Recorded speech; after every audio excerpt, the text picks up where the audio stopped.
In today's video, I'm going to teach you build an AI automation tool using Lovable MCP Beginner Edition.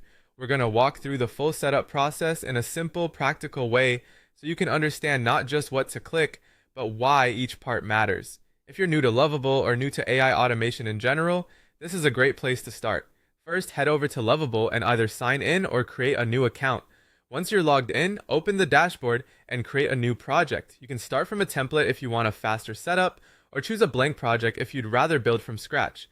Give your project a clear, descriptive name that reflects what it will do. This makes it easier to stay organized as your app grows.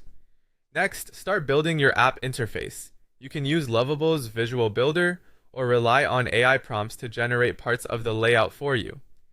At this stage, focus on the user experience first.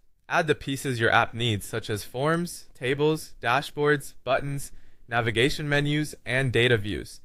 The goal here is to make sure the app is useful and easy to interact with before you bring automation into the picture.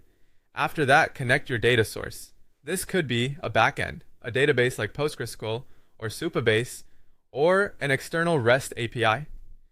The important thing is to confirm your app can both read and write data successfully.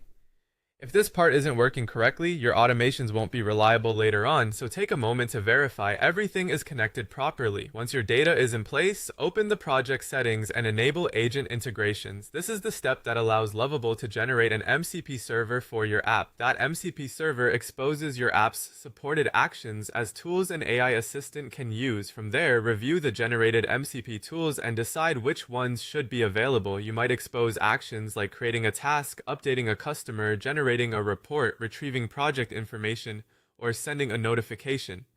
Be sure to use clear names and descriptions because that helps the AI choose the right tool when it receives a request. Now secure your MCP server.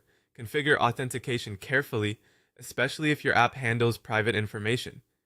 Enable OAuth when needed, require users to sign in, and apply role-based permissions where appropriate.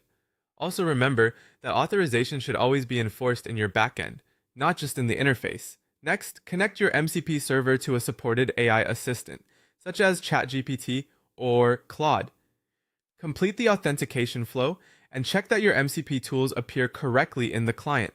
Then test your automation by asking the assistant to perform a supported action.